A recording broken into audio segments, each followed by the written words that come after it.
Welcome friends, stock market টক্স YouTube চ্যানেলে আপনাদেরকে স্বাগত জানাই।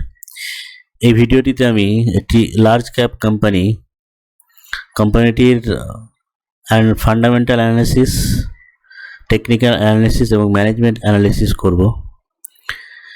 আশা করি ভিডিওটি আপনাদের ভালো লাগবে। তো চলুন দেখা যাক কি কোম্পানি।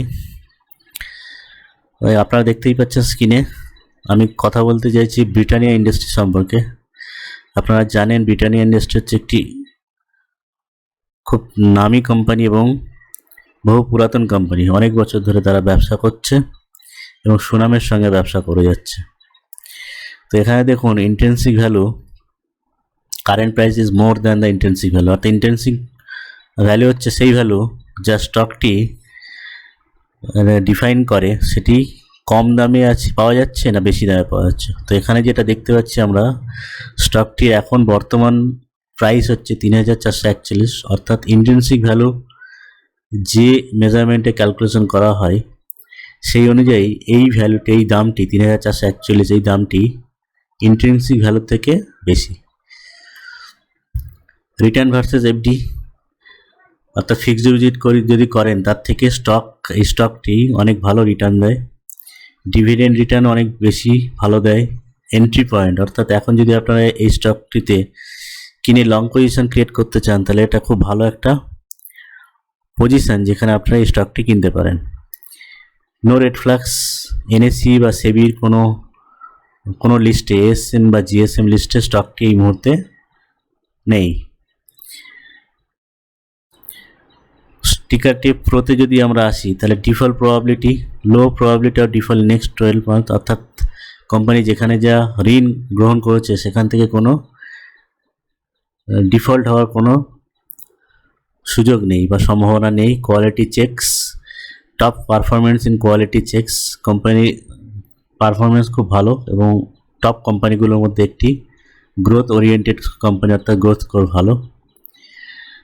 এরপর আমরা দেখে নিই কোম্পানিটির ওভারভিউ, অর্থাৎ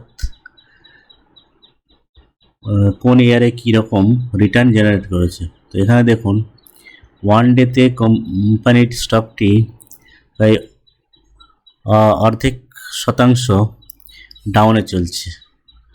ওয়ান উইকে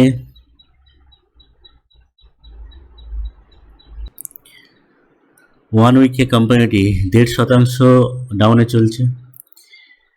1 মান্থে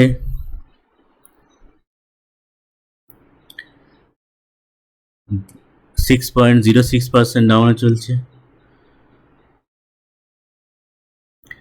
1 ইয়ারে 13.60% ডাউনে চলছে।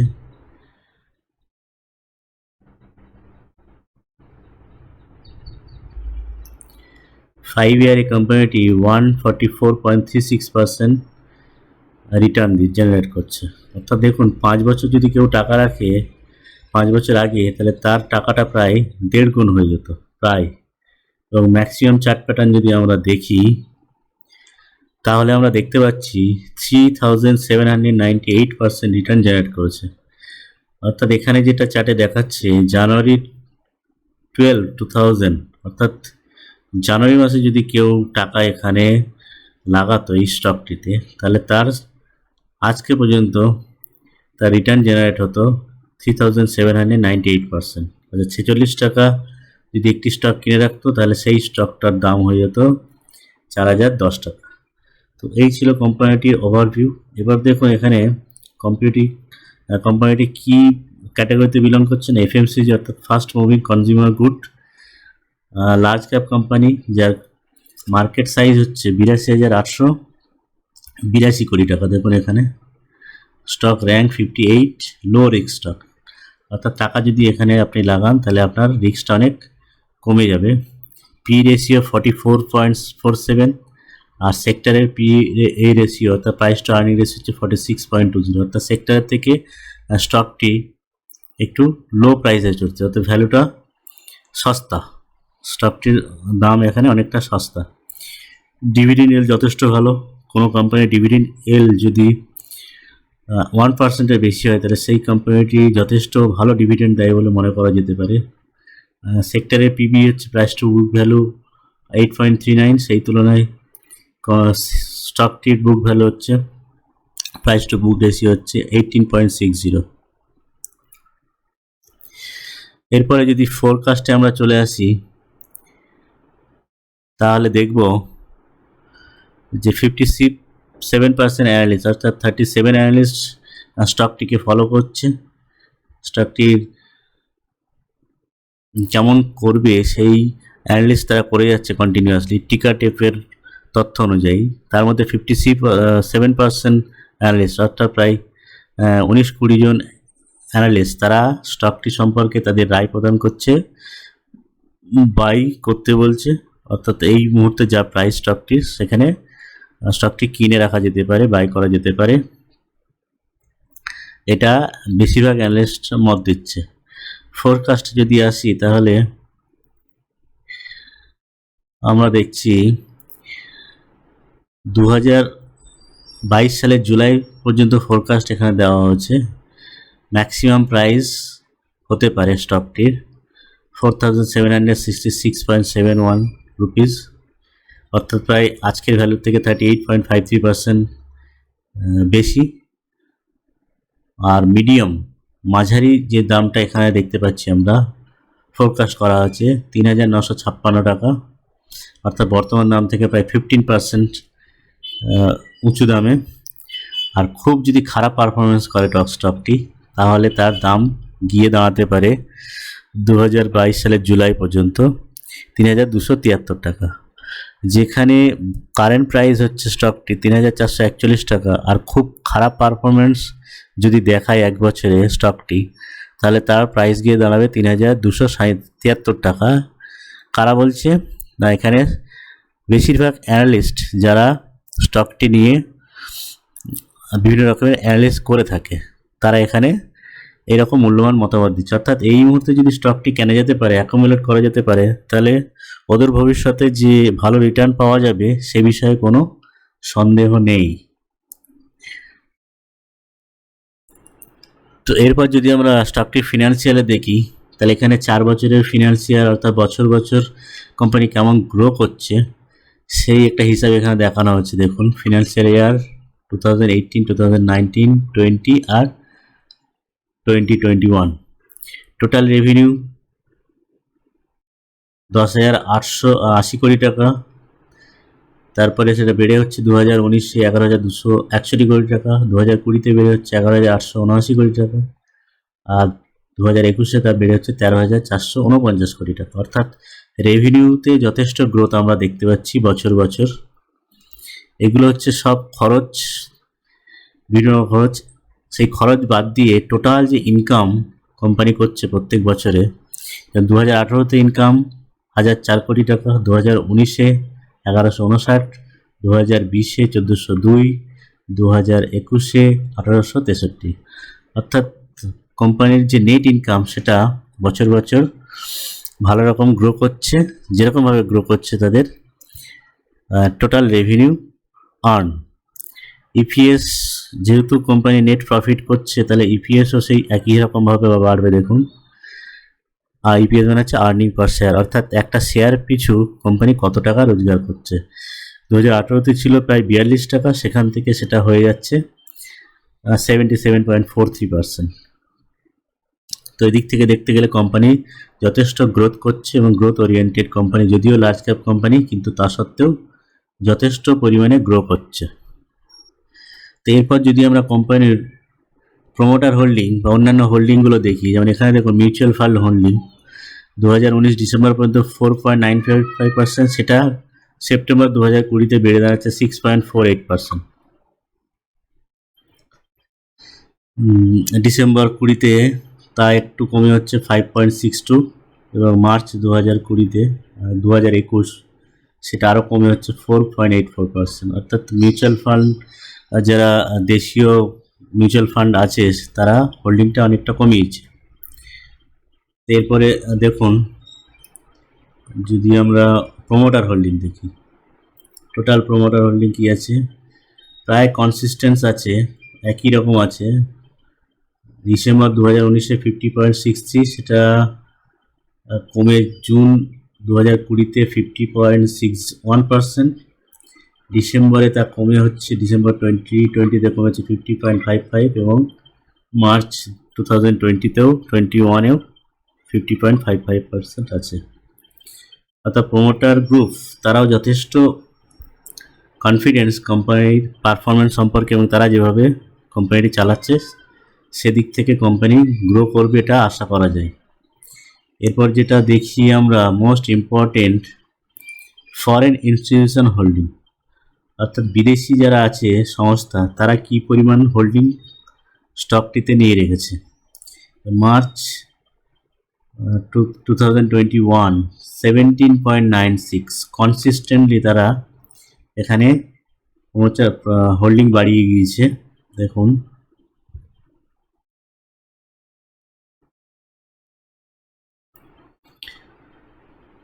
জুন 2020 থেকে কনসিস্টেন্টলি বিদেশি যারা বিনিয়োগকারী আছে তারা এখানে কনসিস্টেন্টলি হোল্ডিং বাড়িয়ে গিয়েছে। অর্থাৎ বিদেশি বিনিয়োগকারীদের কোম্পানির প্রতি যথেষ্ট আশাবাদী এবং তারা কনফিডেন্ট কোম্পানি অদূর ভবিষ্যতে আরও ভালো গ্রো করবে এবং তাদের রিটার্ন অনেক ভালো হবে।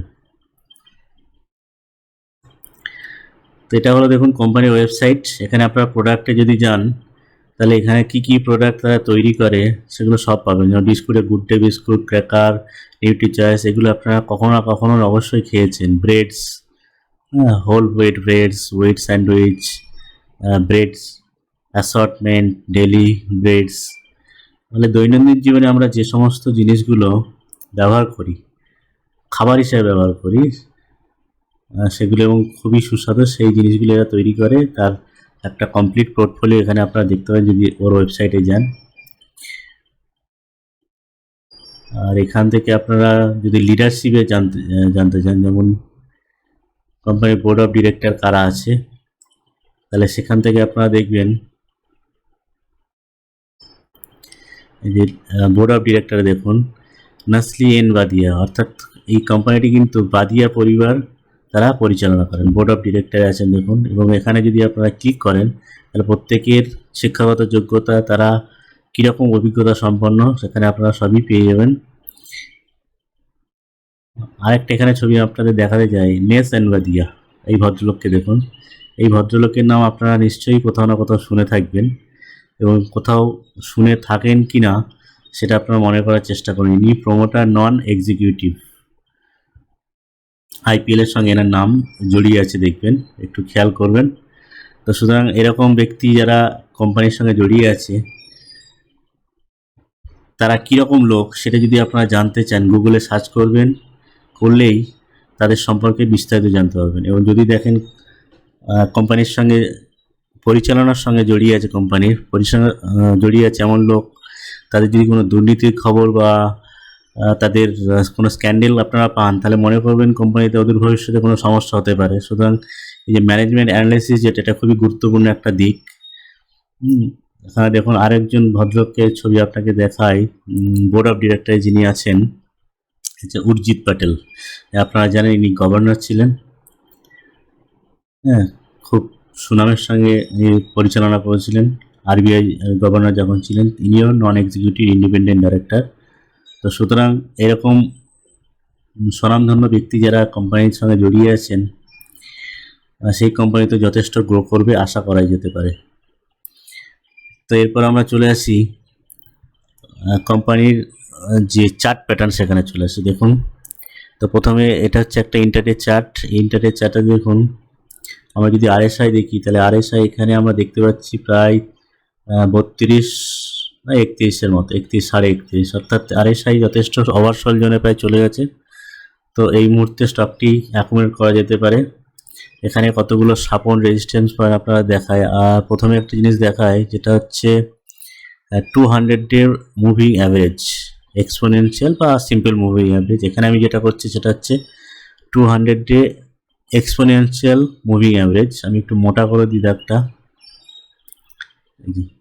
এই যে দাগটা আপনারা দেখতে পাচ্ছেন একটু লাল সরল রেখাটি, যার প্রাইস হচ্ছে 3525, অর্থাৎ এইখানে ভ্যালুটা হচ্ছে 3525 আর স্টকটা তার থেকে অনেক নিচে চলছে, 3441 এখন কারেন্ট দাম। তার মানে এটা মনে রাখবেন আপনারা যে 200 ডে মুভিং অ্যাভারেজের নিচে যদি কোনো স্টকের প্রাইস চলে যায় তাহলে সেই স্টকটি অনেক দুর্বল হয়ে পড়ে এবং সেটি আরও নিচে যাওয়ার সম্ভাবনা থাকে। যেমন এখানে ব্রিটানিয়া ইন্ডাস্ট্রিজ যে স্টক সেটা 200 মুভিং অ্যাভারেজ যেটা 3525 তার থেকে অনেক নিচে যাচ্ছে। এটা 3525 এই মুভিং অ্যাভারেজের যে রেট, আর এখানে চলছে 3441। সুতরাং আপনারা কিনতে পারেন, কিন্তু সতর্ক থাকতে হবে যে একটা সার্টেন সাপোর্ট পয়েন্ট যদি ভাঙে তাহলে সেই স্টকটি আরও নিচে যেতে পারে। যেমন আমি আপনাদের এটা একটা ক্রাইটেরিয়া যেখানে আপনারা স্টকটা উইক কিনা সেটা জানতে পারছেন।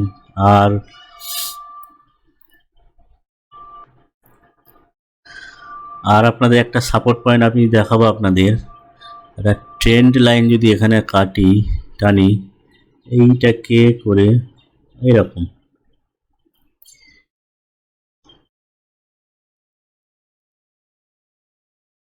এই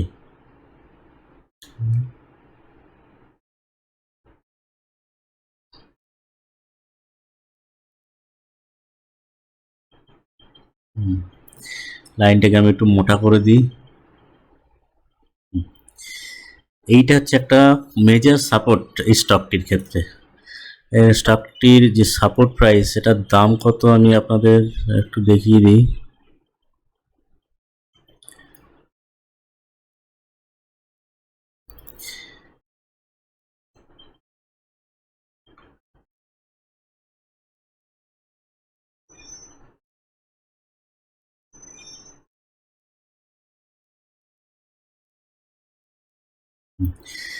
তেত্রিশশো পঁয়ষট্টি, এই যে একটা সাপোর্ট, এখানে দেখুন এইখানে একবার স্টকটি সাপোর্ট নিচ্ছে, এই যে এখন এই যে এখানে দেখুন অনেকটা কিন্তু গ্যাপ আছে, তাই বলে আপনারা ভাববেন না এরকম হতেই পারে যে 20 টাকা নিচে বা 20 টাকা উপরে সাপোর্ট নিতেই পারে, কিন্তু দেখবেন যে ম্যাক্সিমাম কোথায় লাইনটি টাচ করেছে। যেমন এখানে দেখুন এখানেও টাচ করেছে, এখানেও টাচ করেছে, তার মানে প্রায় 3বার স্টকটি এই লাইনের কাছাকাছি এসে কিন্তু একটা সাপোর্ট নিয়েছে 3365। তার মানে এখানে আপনারা ধরে নিতে পারেন যে ওই রকম 3365 টাকার কাছে গিয়ে স্টকটি একটা সাপোর্ট নিয়ে আবার ওপরের দিকের একটা মুভ দিতে পারে। সুতরাং এই 3365 খুব ভালো জায়গা স্টকটি কেনার ক্ষেত্রে বা অ্যাকোমোডেশন করার ক্ষেত্রে। আপনারা একটা বা দুটো স্টক কিনতে পারেন, এবং যদি আরও এখান থেকে এই সাপোর্টটা ভেঙে যদি নিচের দিকে আসে তাহলে আরও হয়তো 100 টাকা নিচে নামবে এবং সেক্ষেত্রে আরও অ্যাকোমোডেট করতে পারেন। কিন্তু ব্রিটানিয়ার মতো এরকম একটা কোম্পানি, লার্জ ক্যাপ কোম্পানি, সেটা এই সাপোর্টটা আশা করি এখন যা মার্কেট কন্ডিশন তাতে ভাঙবে না, যদি না খুব খুব কোনো খারাপ খবর মার্কেট সম্পর্কে আসে বা স্টকটার নিজের কোনো খারাপ খবর মার্কেটে বেরিয়ে না পড়ে, তো সেক্ষেত্রে এই সাপোর্টটা ভাঙবে না। এবং এখানে দেখবেন একটা ভলিউম ক্রিয়েট হবে। যদি ভলিউমটা এখানে বেশি হয়, দেখবেন একটা বড় ভলিউমের ক্ষেত্রে যদি বড় একটা গ্রিন ক্যান্ডেল চলে আসে তাহলে এখানে অবশ্যই এখানে কেনা যেতে পারে, স্টক অ্যাকুমুলেশন করা যেতে পারে। আর ওপরে সাপোর্ট যেখানে পাবে সেটাও আপনাদের একটু দেখিয়ে দিই। সরি, সাপোর্ট নয়, রেজিস্ট্যান্স, অর্থাৎ ওপরে বাড়তে বাড়তে যেখানে বাধা পেতে পারে সেটা এরকম একটা জায়গায় আপনার বাধাটা আসতে পারে। সেটা কত টাকা আপনাদের একটু দেখিয়ে দিই।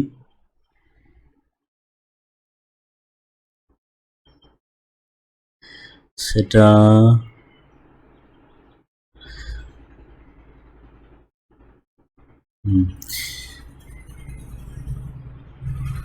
3807 টাকা, অর্থাৎ আপনি ধরে রাখুন 3820 বা 3800। এরপরের রেজিস্ট্যান্স হতে পারে আপনার এইটা, এটা তো একটা অবশ্যই রেজিস্ট্যান্স হবে।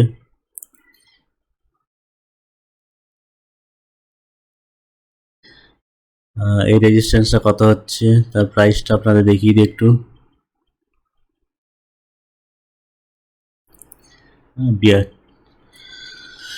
4025 টাকা। তো এই হচ্ছে স্টকটির অ্যাকুমুলেশন জোন। এই যে দাগটা দেখুন 3361, এখানে আপনারা স্টকটি কিনতে পারেন। স্টকটি যদি ওপর এখান থেকে একটা সাপোর্ট নিয়ে ওপরের দিকে যেতে থাকে তাহলে 3807 টাকা পর্যন্ত যেতে পারে। এখানে আরও একটা রেজিস্ট্যান্স ক্রিয়েট হতে পারে, সেটা হচ্ছে আপনার এইখানে একটা ছোট করে ওই 3700 টাকা এখানে একটা রেজিস্ট্যান্স ক্রিয়েট হতে পারে, এবং আরও একটা ট্রেড লাইন এখানে টানা যেতে পারে। আপনাদের টেনে দেখাচ্ছি, এই রকম একটা ট্রায়াঙ্গেল ফরমেশন হবে। এখানে স্টকটি সাপোর্ট নিয়ে যদি উপরের দিকে যায়, তাহলে এরকম পজিশনের একটা রেজিস্ট্যান্স ক্রিয়েট হতে পারে, সেটা হচ্ছে 3550 3600 টাকার মতো। তো এই রেজিস্ট্যান্সগুলো যদি একে একে টপকে যায়, তাহলে 4000 টাকা পর্যন্ত যাবে, এবং 4000 টাকা যদি টপকে যায়, তাহলে উপরের দিকে তো আনলিমিটেড একটা মুভ হতেই পারে। তো সুতরাং আপনাদের দেখিয়ে দিলাম কোথায় আপনারা কিনতে পারেন, কেন কিনতে পারেন তার যুক্তি দিলাম। এবার যদি কেনেন, সেটা আপনারা আপনাদের অ্যানালিসিস করবেন, করে সেইভাবে আপনারা কিনবেন, এবং নিজস্ব ঝুঁকিতে কিনবেন, নিজস্ব বিচার বুদ্ধি দিয়ে কিনবেন। স্টক এই ভিডিওটি পুরোপুরি বানানো হচ্ছে শিক্ষামূলক উদ্দেশ্যে, এর সঙ্গে স্টক মার্কেটে নিবেশের কোনো সংযোগ নেই। সুতরাং আপনারা আপনাদের মূল্যবান ভাবনা চিন্তা করে স্টকে ইনভেস্ট করবেন। আর ভিডিওটি যদি ভালো লেগে থাকে বা আপনাদের কাজে যদি আসে বলে মনে করেন, তাহলে লাইক দেবেন, শেয়ার করবেন। যদি নতুন হন তাহলে সাবস্ক্রাইব করবেন, আর আমার চ্যানেলটির নোটিফিকেশন যাতে সঙ্গে সঙ্গে পান, এরকম ভিডিও আপলোড করার সঙ্গে সঙ্গে যাতে নোটিফিকেশন পেয়ে যান, তার জন্য পাশের বেল বাটনটিতে হিট করবেন। তো আপনারা সবাই ভালো থাকবেন, ধন্যবাদ।